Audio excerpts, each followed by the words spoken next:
आपका आज का नया टॉपिक है। एक छोटा सा टॉपिक रह गया था, उसके बाद मेन टॉपिक स्टार्ट होगा। इसको कहते हैं रिबेट का टॉपिक। रिबेट मीन्स होता है डिस्काउंट। मान लो कभी कभी ऐसा होता है, बिल जो है ना देना, तो जैसे 3 महीने का टाइम होता है, 4 महीने का, 5 महीने का टाइम होता है, लेकिन एक्चुअल में जो बिल दे दिया जाता है ना, पैसे जो पेमेंट हो जाती है वो पहले हो जाती है। मान लो 4 महीने का बिल बना और जो देने वाला है, जिसने बिल पेबल करना है, वो 4 महीने से पहले ही पेमेंट कर दे। तो देखो, कई बार पेमेंट पहले करने पे ना डिस्काउंट देना पड़ सकता है। तो जब हमको पैसे मिलेंगे तो डिस्काउंट पे करना पड़ेगा, मतलब एक तरह से डिस्काउंट हो जाएगा। इस इसके लिए एक एंट्री की जाती है, वो मैं क्वेश्चन में ही समझा देता हूँ। क्वेश्चन देखो, Chander sold goods to Dinesh for the list price of 50,000 at 20% trade discount. Chander ने ना सामान बेचा है दिनेश को 50,000 का 20% ट्रेड डिस्काउंट। देखो, ट्रेड डिस्काउंट को सिर्फ काट दिया जाता है, ट्रेड डिस्काउंट को एंट्री में नहीं लिखते, याद होगा आपको। 50,000 जो है, 50,000 का 20% काट दोगे कितना आ जाएगा? 10,000 माइनस कर देंगे, कितना आ जाएगा? 40,000। सेल हो जाएगी दिनेश। एंट्री चेक करो पहले, Dinesh debit to sale. Next है, और सेम डेट को क्या हुआ, एक बिल लिख दिया गया 3 महीने का, 3 मंथ्स का एक बिल लिखा गया है। 3 मंथ का जो बिल लिखा गया है वो 40,000 का ही लिखा गया है। तो बिल की एंट्री क्या होती है? Bill receivable account debit to Dinesh. 40,000 का बिल बन गया। अब बिल बन तो गया, लेकिन इसकी ड्यू डेट चेक करेंगे तो ड्यू डेट इसकी बनती है, 3 महीने का बिल है, 1 जुलाई से बनती है। ये बनती है ड्यू डेट आपकी 4 अक्टूबर। लेकिन 4 अक्टूबर की बजाय इन्होंने देखना एक बार क्या लिख रखा है, Dinesh accepted the bill on 4 सितंबर। 1 महीना पहले ही पेमेंट कर दी।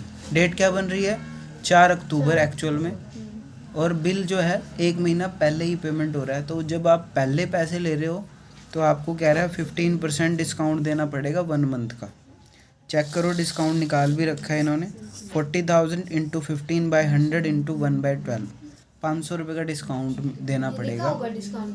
हाँ जी, तो ये डिस्काउंट देना पड़ेगा। Bank account debit, rebate account debit to bill receivable 39,500, 500 का डिस्काउंट 40,000। बाकी दूसरी बुक्स में आप एंट्री इजीली कर सकते हो। ये तो था रिबेट का टॉपिक। अब आ रहा है मेन टॉपिक आपका, dishonour of the bill. Dishonour of the bill समझना है। एक इसके अंदर ड्रॉयर है एक्स और एक इसके अंदर है ड्रॉइंग। डिसऑनर ऑफ बिल समझना है। पहले तो बिल बनने की एंट्री लिखते हैं। बिल बनने की एंट्री क्या होती है? पुरानी एंट्री लिख रहा हूँ, ध्यान से देखना। Bill receivable account debit to Y. इसकी बुक में क्या एंट्री होगी? X debit to bill payable. ठीक है,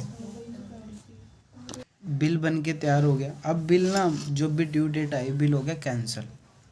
बिल जब भी कैंसिल हो जाता है तो आपकी जो एंट्रीज हैं वो क्या हो जाती हैं? रिवर्स हो जाती हैं, उल्टी हो जाती हैं जब भी बिल कैंसिल होता है। कैंसिल होने पे रिवर्स एंट्री देखना कैसे कर रहा हूँ मैं। Y debit to bill receivable, और इधर क्या एंट्री होगी? Bill payable debit to X. देखो, एंट्री को हमने रिवर्स कर दिया, उल्टा कर दिया, बिल्कुल उल्टा हो गया एंट्री। क्यों उल्टी हो गई है? क्योंकि बिल क्या हो गया? कैंसिल हो गया। अब एक बात ध्यान से और समझना, जब भी बिल कैंसिल होता है ना, कैंसिल करवाने के लिए, बिल कैंसिल होना समझते हो? बिल कैंसिल होना मीन्स पैसे देने से मना कर दिया। वाई ने पैसे देने हैं एक्स के, वाई कह रहा है जी मेरे पास पैसे नहीं है इस टाइम, तो आप बिल कैंसिल करवा लो। ये बिल कैंसिल कौन कराएगा, कहाँ से कराना पड़ेगा? बिल कैंसिल कराने के लिए आपको जाना पड़ेगा नोटरी पब्लिक, मीन्स कोर्ट के अंदर। जैसे हमारा डिस्ट्रिक्ट कोर्ट है, डिस्ट्रिक्ट कोर्ट में आप बिल लेके जाओगे कि ये कैंसिल कर दो क्योंकि इस बंदे ने मेरे पैसे नहीं दिए। कैंसिल कराने के लिए लगते हैं चार्जेस। तो कैंसिल कराने कौन जाएगा? जिसके पास बिल होगा। बिल किसके पास है एक्चुअली में? एक्स के पास। एक्स के पास बिल है, ये जाएगा कोर्ट के अंदर, थोड़ी सी फीस भरेगा। फीस भरने से वो कैंसिल होके उसको कैंसिल का प्रूफ मिल जाएगा। आगे उस बेस पे वो केस वगैरह कर सकता है, वो हमने नहीं देखना। केस की हमने तो कैंसिल करने तक करनी है बस। कैंसिल करने के लिए किसको पैसे देने पड़ेंगे, ध्यान से देखना, किसको पे करने पड़ेंगे पैसे, एक्स को। अब बात ये आती है भी कैंसिल करने का भी खर्चा किसके ऊपर डलना चाहिए, वैसे वाई के ऊपर आना चाहिए, लेकिन दे कौन रहा है, ये एक्स। ये एंट्री तो हमने पहले कर दी रिवर्स वाली। अब एक्चुअल में खर्चा होना चाहिए वाई का, लेकिन पे कौन कर रहा है इस टाइम, एक्स। तो एंट्री होगी वाई के बिहाफ पे कर रहे हैं, वाई को दे रहे हैं, इसका मतलब वाई डेबिट टू बैंक। मान लो 50 रुपये का खर्चा हो गया, वाई को दे रहे हैं, इसका मतलब है पैसे। इसकी बुक में भी एंट्री होगी, इसकी बुक में क्या एंट्री होगी, ध्यान से देखना। अब नोटिंग चार्जेस का खर्चा इसका भी है, बाद में तो इसको देना पड़ेगा, केस करेगा या नया बिल बनेगा या कुछ भी बनेगा, वो केस करेगा या जो भी होगा, नोटिंग चार्जेस को देना पड़ेगा। इसके बुक में क्या एंट्री होगी नोटिंग चार्जेस की, noting charges account debit to X. इसको किसको देना है ये पैसा, एक्स को। Noting charges debit to X, ये नोटिंग चार्जेस पे कर देंगे हम, सॉरी पे करना है इन्होंने बाद में। अब आप इन दोनों एंट्रीज़ को ना क्या कर सकते हो, कंबाइंड कर सकते हो। कैसे कंबाइंड कर सकते हैं इन दोनों एंट्रीज़ को, ध्यान से देखना। यहाँ पे वाई डेबिट है, तो ये वाई क्या हो जाएगा, इकट्ठा ही डेबिट हो जाएगा टू, यहाँ पे क्या है, बिल रिसीवेबल, और टू बैंक। ये होगी आपकी कंबाइंड एंट्री। इसको भी कंबाइंड कर सकते हो। इसमें क्रेडिट में क्या है, एक्स, एक्स तो इकट्ठा हो जाएगा टू एक्स, एक्स एक्स एक ही लिख सकते हो। डेबिट में दो चीज़ें आ जाएंगी, bill payable debit, noting charges debit. तो ये आप इसको कंबाइंडली कर सकते हो, या तो ये अलग अलग कर लो या इसको कंबाइंड कर लो, ये आपको जैसे मर्जी कर सकते हो, आपकी बुक में भी ऐसे दिया होगा। ठीक है, आपको अब क्वेश्चन करा रहा हूँ मैं, देखना क्वेश्चन नंबर 12। 1 जनवरी 2020 को एक्स ने सोल्ड किया है वाई को 20,000 रुपये का सामान, less 2% cash discount. 2% cash discount देगा अगर वो कैश में पेमेंट कर देता है तो।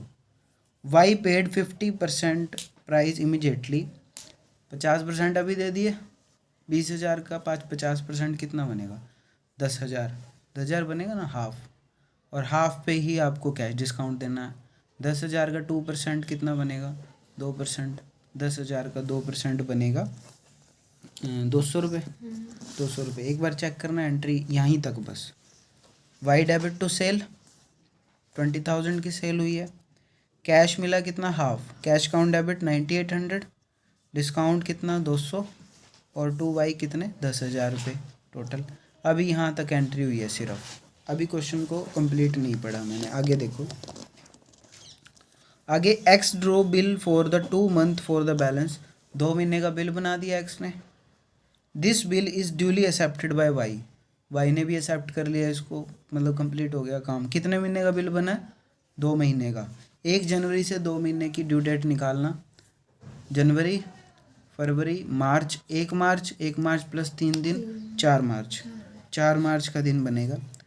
The bill was dishonoured on due date, dishonour हो गया। डिसऑनर मीन्स होता है कैंसिल हो जाना, पेमेंट करने से वाई क्या कर गया, मना कर गया। देखना कि क्या कह रहा है, X paid 100 as noting charges. X ने जाके कोर्ट में कितने पैसे दे दिए, 100 रुपये नोटिंग चार्जेस के दे दिए। Y paid the amount due to X by cheque after 10 day, 10 दिन बाद जितने भी पैसे बनते थे वाई ने एक्स को पेमेंट कर दी। कितने पैसे बनेंगे, 10,100 रुपये। ठीक है, तो आपको एक बार एंट्री चेक करनी है ध्यान से। पहले तो कैंसिल करने की एंट्री देखो, कैंसिल करने की एंट्री क्या होती है, देखो इन्होंने कंबाइंड कर रखी है।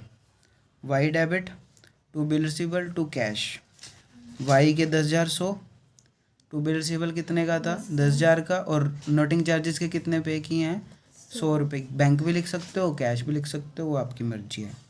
4 मार्च की डेट थी, 10 दिन बाद क्या कर दिया उसने, पैसे दे दिए। चेक करना 10 दिन कब बनेंगे, 14 मार्च को। 14 मार्च को bank account debit to Y में पैसे। वाई वाली तो कर सकते हो एंट्री, ऐसे ही है बिल्कुल।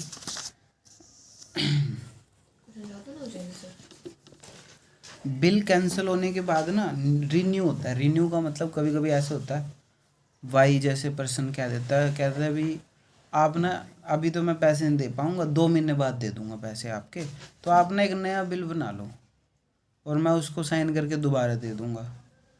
एक्स कहता है मैं पागल थोड़ी हूँ भी ऐसे करूँगा, मेरे को इस चीज़ के लिए इंटरेस्ट देना पड़ेगा, 2 महीने लेट पैसे लूँगा तो मैं क्या लूँगा, ब्याज। तो इंटरेस्ट का कंसेप्ट आ जाएगा इसमें। तो आपको यही सिस्टम करना है। बिल कैंसिल तक की तो एंट्री आप कर सकते हो। अब आती है बात इंटरेस्ट की।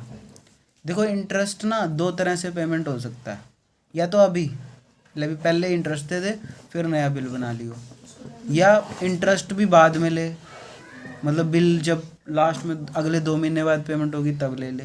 तो दोनों चीज़ें हो सकती हैं। अगर वो अभी इंटरेस्ट ले लेगा तो एंट्री क्या होगी, ध्यान से देखो। सेकंड एंट्री है, देखो बुक के अंदर, cash account debit to interest. ये इंटरेस्ट इसको मिल जाएगा, जितना ब्याज बनेगा वो मिल जाएगा, और इसको वाई को क्या करना पड़ेगा, payment. Interest account debit to cash. ये तो हो गया इंटरेस्ट कैश में दे दिया, ले अभी पहले ही ले ले ब्याज 2 महीने का पहले से। अगर इंटरेस्ट अभी नहीं देता तो क्या एंट्री होगी, थर्ड वाली एंट्री चेक करो। कैश की जगह क्या आ जाएगा, वाई डेबिट टू इंटरेस्ट, और इसमें क्या आ जाएगा, interest debit to x.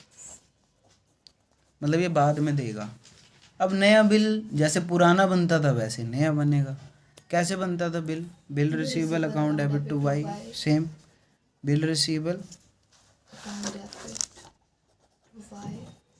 To Y, और इसकी बुक में क्या आएगा, X debit to bill payable. तो वो सारा सेम रहेगा। एक बार एक क्वेश्चन कर लेते हैं, 13th क्वेश्चन। 1 अप्रैल 2016 को वाई ने एक्सेप्ट किया है एक बिल 2 मंथ का 50,000 रुपये का। तो सीधा इसमें सेल परचेज की एंट्री नहीं कर रखी, इसमें सीधा किसकी एंट्री कर रखी है, बिल की। On the due date the bill is dishonoured. Due date में क्या हो गया, बिल क्या हो गया, डिसऑनर हो गया। And X has to paid 200 as noting charges, और एक्स को क्या पे करना पड़ा, 200 रुपये का नोटिंग चार्जेस। पहले यहाँ तक एंट्री कर लेते हैं, एक बार चेक करना बिल बनने की entry. Bill receivable account debit to Y 50,000, ये तो पुरानी एंट्री है, कैंसिल होने की देख लो बस।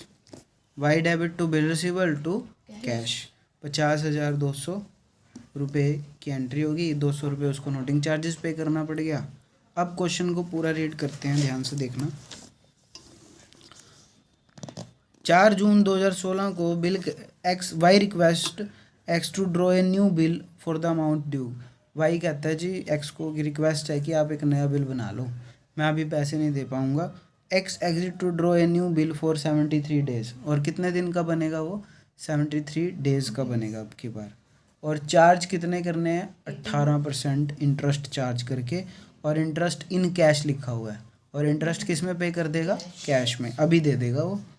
और this bill was duly met on maturity, ये बिल जो है अपनी ड्यू डेट को पेमेंट हो जाएगा। एक बार तो इंटरेस्ट निकालना देख लो, कितने पैसे देने हैं, 50,200, 18% कितने दिन का लगेगा इंटरेस्ट, 73 डेज़ का 1807 रुपये इंटरेस्ट आ जाएगा। ठीक है, अब बिल नया बना 50,200 का, और बिल की पेमेंट होगी अपने ड्यू डेट पे, वो आप कर लोगे इजीली। तो ये आपका पूरा टॉपिक हो गया कंप्लीट, मतलब यहाँ तक क्वेश्चन नंबर 14 तक, बाकी आपको कल कराएंगे।